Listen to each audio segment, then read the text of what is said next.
అందరికీ నమస్కారం. ఇక రోజా నోరు తెరిస్తే ఎలాంటి మాటలు మాట్లాడద్దో మన అందరికీ తెలుసు. ఒక రాజకీయ నేత మాట్లాడాల్సిన మాటలు కాదనుకోండి. సరే, దాన్ని కాసేపు పక్కన పెట్టి రోజా ప్రతిపక్షంలో కొన్ని మాటలు మాట్లాడింది, అధికారంలోకి వచ్చిన తర్వాత కొన్ని మాటలు మాట్లాడింది. మరి ఈ రెండు రాలికలో రోజా ఎందుకు ఆ మాటలు మాట్లాడిందో కూడా మనం ఒక చూద్దాం. అయితే ముందుగా గతంలో ఒక మాట మాట్లాడింది రోజా. చంద్రబాబు నాయుడు గారు ముఖ్యమంత్రిగా ఉన్న సమయంలో పథకాలన్నిటికీ ఆయన పేరే పెట్టుకున్నాడు. ఏమన్నా ఆయన తండ్రి ఖర్జూరపు నాయుడు సొమ్ము ఏమన్నా తీసుకొచ్చి ఇస్తున్నాడా మనకి? ఎందుకు పెట్టుకోవాలి ఆయనకి పథకాలకు పేర్లు? ఎందుకు చంద్రబాబు నాయుడు పేర్లు అని చెప్పి మాట్లాడింది రోజా. కానీ జగన్మోహన్ రెడ్డి ముఖ్యమంత్రి అయిన తర్వాత అన్నిటికీ తన పేర్లే పెట్టుకున్నాడు. కనపడిన ప్రతిదానికి తన రంగులే వేసుకున్నాడు. కానీ నోట్లో ఏం పెట్టుకుందో తెలియదు. కానీ ఇప్పటి వరకు మాత్రం నోరు తెరవకపోగా వాళ్ళు చేసిందే కరెక్ట్ అని చెప్పి సమర్థించుకునే ప్రయత్నం కూడా చేసింది. ఆ రెండు వీడియోలు నా దగ్గర ఉన్నాయి. ముందు వీడియో చూద్దాం, తర్వాత రోజా భాగవతం గురించి మాట్లాడదాం. ముందుగా రోజా గతంలో ప్రతిపక్షంలో ఉండగా మాట్లాడిన మాట్లాడి ఒకసారి విందాం. చంద్రన్న చేయూత, చంద్రన్న రైతు క్షేత్రం, చంద్రన్న సంక్రాంతి కానుక, చంద్రన్న భూసార పరీక్ష, చంద్రన్న రంజాన్ తోఫా, చంద్రన్న చేయూత, రైతు కోసం చంద్రన్న యాత్ర, చంద్రన్న క్రిస్మస్ కానుక, ఇలా 21 వీళ్ళ నాన్న ఖర్జూరపు నాయుడు ఆస్తిలో నుంచి ఆయన వాటా తీసుకొచ్చి ఇస్తున్నాడా మనకి ఈ కానుకలు? అది విన్నారు కదా. ఇక్కడ రెండు విషయాలు. ఒకటి, ముందు రోజాకి థ్యాంక్స్ చెప్పాలి. ఎందుకంటే గత ప్రభుత్వ హయాంలో కూడా పథకాలు ఉన్నాయని చెప్పి రోజా నోటుతో చదివి వినిపించింది. ఈ మాట జగన్మోహన్ రెడ్డికి చెప్తే బాగుంటుంది. ఎందుకంటే నువ్వేమన్నా పథకం పెట్టావా, ఒక్క పథకమైనా ఇచ్చావా, ఒక్క పథకమే ఇచ్చావా అని చెప్పి జగన్మోహన్ రెడ్డి గొంతు దించుకుంటున్నాడు చంద్రబాబు గారి మీద. కాబట్టి ఈ వీడియో మరి ఆ జగన్మోహన్ రెడ్డి గారికి ఏది చూపిస్తే ఏం పథకాలు ఇచ్చారనేది అప్పట్లో రోజా నోటుతోనే చెప్పింది. ఇక రెండోది ఏం మాట్లాడింది? 21 పథకాలకు చంద్రబాబు నాయుడు పేరు పెట్టుకున్నాడు. వాళ్ళ తండ్రి ఏమైనా ఖర్జూరపు నాయుడు సొమ్ము ఏమైనా తీసుకొచ్చి ఇస్తున్నాడా అని అడిగింది రోజా. మరి ఇప్పుడు జగన్మోహన్ రెడ్డి కూడా తన పథకాలకు పేర్లు పెట్టుకున్నాడు కదా, మరి దానికి ఏమైనా జగన్మోహన్ రెడ్డి తండ్రి రాజశేఖర రెడ్డి సొమ్ము ఏమైనా తీసుకొచ్చి ఇస్తున్నాడా? లేదా జగన్మోహన్ రెడ్డి అక్రమంగా దోచుకున్న దాంట్లో ఏమైనా తీసి ఇస్తున్నాడా? లేదా రోజా తండ్రి సొమ్ములు ఏమన్నా తీసుకొచ్చి పెడుతుందా మంత్రిగా ఉండి? ఎవడు సొమ్ము తీసుకొచ్చి పెడుతున్నారు? పెట్టట్లేదు కదా. ఇప్పుడు మీరు మాట్లాడినారు కదా, సరే ఒప్పుకుందాం, అది ప్రజల సొమ్ము కాబట్టి ఒక వ్యక్తి పేరు పెట్టుకోవడం తప్పు అని రోజా అందని మనం సంతృప్తి పడదాం కదా. ఇదే రోజా అధికారంలోకి వచ్చి ఒక మాట మాట్లాడింది. ఈ బ్యాచ్ మీద జగన్మోహన్ రెడ్డి గారి ఫోటోలు ఎందుకు అని అడుగుతున్నారు. అది చాలామంది అంట. ఇప్పుడు ఆడుదాం ఆంధ్రాలో క్రికెట్ కిట్ ఇచ్చారు కదా, ఒక బ్యాట్ ఇచ్చారు, స్టంప్స్ ఇచ్చారు, గార్డులు ఇచ్చారు, హెల్మెట్లు ఇచ్చారు, రకరకాల వస్తువులు ఇచ్చారు కదా. వాటి మీద జగన్మోహన్ రెడ్డి ఫోటోలు ఉన్నాయి. చివరికి పెట్టుకునే గార్డు మీద కూడా వేసి ఇచ్చినట్టున్నారు వాళ్ళు ఫోటోలు. సరే, వాటినంట ప్రశ్నించిందంట ప్రతిపక్షం. కడుపు మంట అంట, ప్రశ్నిస్తే కడుపు మంట అంట. ప్రశ్నించారు. అయితే ఏంటి ఇప్పుడు చెప్పు. అబ్బో, ప్రశ్నిస్తున్నాను. ప్రభుత్వం చేపట్టిన ఈ కార్యక్రమంలో ముఖ్యమంత్రి జగన్మోహన్ రెడ్డి గారి ఫోటోలు కాకుండా దిష్టి బొమ్మ అయిన చంద్రబాబు నాయుడు ఫోటోలు పెడతారా అని అడుగుతున్నా.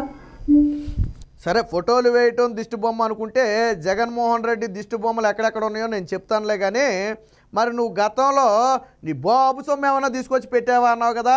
మరి ఆడుదాం ఆంధ్ర క్రికెట్ కిట్ల మీద జగన్మోహన్ రెడ్డి ఫోటో వేయటానికి జగన్మోహన్ రెడ్డి బాబు సొమ్ము ఏమైనా తీసుకొచ్చి పెట్టాడా? సిగ్గు శరం ఉందా?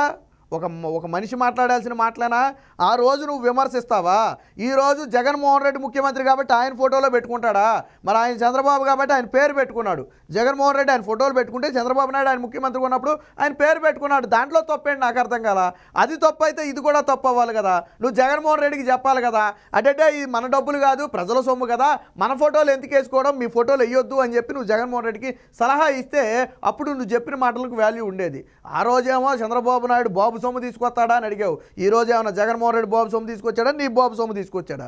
ఇక దిష్టి బొమ్మ గిష్టి బొమ్మ ఏదో మాట్లాడావు కదా, ఆ దిష్టి బొమ్మలు ఎక్కడున్నాయో నేను చెప్తా. టీడీపీ హయాంలో ఏటేటి మీద దిష్టి బొమ్మలు ఉన్నాయో నాకైతే తెలియదు. కానీ జగన్మోహన్ రెడ్డి వచ్చిన తర్వాత ఆ బొమ్మే దిష్టి బొమ్మ అయితే, జగన్మోహన్ రెడ్డి దిష్టి బొమ్మ సర్వే రాళ్ల మీద మొదలు పెడితే, మనకు తెలుసు కదా పొలాలకు సరిహద్దులు కొలిచి పెడతాం సర్వే రాళ్ళు, ఆ సర్వే రాళ్ల దగ్గర మొదలు పెడితే ప్రభుత్వ ఆసుపత్రుల్లో ఇచ్చే ఓపీసీటీ మీద వరకు కూడా జగన్మోహన్ రెడ్డి దిష్టి బొమ్మే ఉంది. జగన్మోహన్ రెడ్డి దిష్టి బొమ్మే ఉంది. చివరికి ఆస్తి పత్రాల మీద జగన్మోహన్ రెడ్డి దిష్టి బొమ్మే ఉంది. క్యాస్ట్ ఇన్కమ్ సర్టిఫికేట్ల మీద జగన్మోహన్ రెడ్డి దిష్టి బొమ్మే ఉంది. ఎస్సీ ఎస్టీ సర్టిఫికేట్ల మీద జగన్మోహన్ రెడ్డి బొమ్మే ఉంది. అన్నిటికీ మించి పట్టాదారు పాసు పుస్తకాల మీద కూడా జగన్మోహన్ రెడ్డి బొమ్మే ఉంది. అసలు ఆస్తి ఎవడిది, బొమ్మ ఎవడిది? మరి నువ్వు అంటే దిష్టి బొమ్మ నువ్వు అన్నావు కాబట్టి చెప్తున్నాను. నేనైతే అంట్లా, ఆ మాట నువ్వు అన్నావు కాబట్టి ఆ రోజు చంద్రబాబు నాయుడిని దిష్టి బొమ్మ అంటే ఈరోజు జగన్మోహన్ రెడ్డి దిష్టి బొమ్మ. ఆ ప్లేస్లో ఉన్నవాడే కదా దిష్టి బొమ్మ. అయ్యేది. కంటికి కనపడిన ప్రతి దానికి రంగులే. అరే గుడి మీద చూస్తే రంగులు, బడి మీద చూస్తే రంగులు, గాంధీ తాత బొమ్మకు చూస్తే రంగులు, అంబేద్కర్ బొమ్మకు చూస్తే రంగులు, పట్టాదారు పాసు పుస్తకాలకు రంగులు, చివరికి గేదె కొమ్ములకు కూడా వీళ్ళ రంగులే, బలిచ్చే మేకపోతుకి వీళ్ళ రంగులే, పందెం కోడికి వీళ్ళ రంగులే. అరే కంటికి ఏది కనపడితే దానికి విచ్చలవిడిగా రంగులేసేసి 3,000 కోట్ల రూపాయలు రంగుల కోసం కొట్టుబెట్టిన దౌర్భాగ్యమైన చరిత్ర మీది. ప్రభుత్వ భవనాలకు రంగులేస్తే కోట్లు చివాట్లు పెడితే మళ్ళీ తెల్ల రంగు వేయడానికి మళ్ళీ ఖర్చు, దానికి వేసిందే ఏదో పని, మళ్ళీ దాన్ని చెరపడానికి మళ్ళీ ఖర్చు, కోట్లు చివాట్లు పెడితేనే కానీ తీయలేదు రంగులు. ఎవడ ఆస్తి పత్రాల మీద ఎవడ ఫోటో వేసుకుంటారు నాకు అర్థం కాల. భారతదేశ చరిత్రలో ఎవడైనా సరే పాసు పుస్తకాల మీద ఆ ముఖ్యమంత్రి ఫోటో వేసుకున్నాడా? పోనీ దేశానికే ప్రధానిగా ఉన్నాడు, ప్రధానిని ఎప్పుడైనా ఫోటో వేసుకున్నాడా? పోనీ రాష్ట్రపతి ఫోటో వేశారా? మరి జగన్మోహన్ రెడ్డి ఫోటో ఎందుకు వేయాలా? దేశంలోనే ఏ ముఖ్యమంత్రి అయినా సర్వే రాళ్ల మీద, క్యాస్ట్ ఇన్కమ్ సర్టిఫికేట్ల మీద ఫోటోలు వేసుకున్నాడా? జగన్మోహన్ రెడ్డి వేసుకున్నాడు. ఆ క్యాస్ట్ ఇన్కమ్ సర్టిఫికేట్లు పక్క రాష్ట్రాలకు తీసుకెళ్తే పనిచేసి చావట్లేదు. అవి ఎవడ ఫోటో అయితే అని అడుగుతున్నారు, ఏంటి రంగులని అడుగుతున్నారు. ఏం చెప్పాలా? మా రాష్ట్రంలో ఉన్న దిష్టి బొమ్మ ఫోటో అని చెప్పాలా? ఏమని చెప్పాలా? అంటే మరి మీరు చేసిన పని కనపడలేదా? ఆ రోజు చంద్రబాబు నాయుడు పథకాలకు పేర్లు పెట్టుకున్నాడు, ఓకే. ఆయనే మీలాగా కంటికి కనపడిన ప్రతిదానికి ఆయన ఫోటోలు అంటించలేదే. అరే చివరికి గవర్నమెంట్ హాస్పిటల్లో ఓపీసీటీ మీద కూడా జగన్మోహన్ రెడ్డి బొమ్మే. ఇంతకంటే దౌర్భాగ్యం ఉంటుందా? అది మీ చరిత్ర. అలాంటి చరిత్ర ఉన్న నువ్వు ఈ గతంలో చంద్రబాబు గారి గురించి మాట్లాడి ఈరోజు జగన్మోహన్ రెడ్డి దేవుడు అయిపోయాడంట. మరి నువ్వు చెప్పాలి ఇప్పుడు నువ్వు జగన్మోహన్ రెడ్డిని అడగాల్సిన ప్రశ్న ఏంటంటే, జగనన్న ఇన్ని పథకాలకు నీ పేర్లు పెట్టావు, ఇన్నిటి మీద నీ ఫోటోలు వేసావు, నీ బాబు సొమ్ము ఏమైనా తీసుకొచ్చి పెట్టావా ఇందులో అని జగన్మోహన్ రెడ్డి ప్రశ్నించాలి నువ్వు. అలాంటిది ఆయన ముఖ్యమంత్రి కాబట్టి ఆయన ఫోటోలు వేసుకున్నాడు, మరి చంద్రబాబు ముఖ్యమంత్రి కాబట్టి ఆయన పేర్లు పెట్టుకున్నాడు. అప్పుడేమైంది ఆ ఇంగిత జ్ఞానం? అప్పుడు ప్రతిపక్ష నేతగా ఉన్నటువంటి దిష్టి బొమ్మగా ఉన్నటువంటి జగన్మోహన్ రెడ్డి ఫోటోలు ఎలా జగన్మోహన్ రెడ్డి పేరు పెట్టాలా? అప్పుడేమైంది ఇంగిత జ్ఞానం? కాబట్టి నోరు తెరిచి మాట్లాడితే ఒక అర్థం ఉండాలి. పవన్ కళ్యాణ్ టికెట్ ఇవ్వలేదు, పవన్ కళ్యాణ్ ఎక్కడి నుంచి పోటీ చేస్తాడో తెలుసా?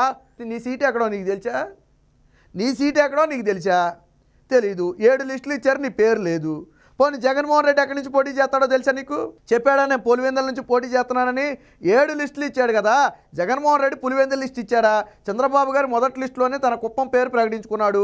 నిన్న మొన్నటి వరకు మొరిగావు కదా, భువనేశ్వర్ పోటీ అని. కాదు, చంద్రబాబు నాయుడే పోటీ. తల ఎక్కడ పెట్టుకుంటావు ఇప్పుడు? ఎక్కడ పెట్టుకుంటావు తల? జగన్మోహన్ రెడ్డి 7 లిస్టుల్లో పేరు ఎందుకు చెప్పలేకపోయాడు? ఎందుకనంటే అక్కడి నుంచి ఏ వివేక కుటుంబం నుంచి అన్నా పోటీ చేసి షర్మిల పోటీ చేస్తే పారిపోతామని పేరు చెప్పలేదు, అంతే కదా. కాబట్టి ముందు నీ సీట్ ఎక్కడో తెలుసుకో. నీకు సీట్ వచ్చిన తర్వాత అప్పుడు నువ్వు పవన్ కళ్యాణ్ సీటు గురించి అడుగు. ఆయన 10 మందికి ఎమ్మెల్యే సీట్లు ఇచ్చి పంపే స్థాయిలో ఉన్నాడు, నువ్వు జగన్మోహన్ రెడ్డి దగ్గరికి వెళ్ళి అడుక్కునే స్థాయిలో ఉన్నావు. ఇద్దరు ఒకటే కాదు కదా. ఆయన పార్టీలో 10 మందికి ఎమ్మెల్యే సీట్లు ఇచ్చేవాడును, నాకు ఎమ్మెల్యే సీటు కావాలని అడుక్కునే నువ్వు ఒకటే అవుతారా? అవరు కదా. నక్కకి నగలోకి అనుకున్నంత తేడా ఉంటుంది. కాబట్టి రోజా ఎప్పటికైనా నోరు అదుపులో పెట్టుకో. అధికారంలోకి వచ్చి ఒక మాట లేకపోతే ప్రతిపక్షంలో ఉన్నప్పుడు ఒక మాట మాట్లాడటం అనేది కరెక్ట్ కాదు. ఇలాగే మాట్లాడితే వచ్చే ఎన్నికల్లో జగన్మోహన్ రెడ్డి సీట్ ఇచ్చినా ప్రజలు మాత్రం నిన్ను తన్ని తరిమేయటం ఖాయం.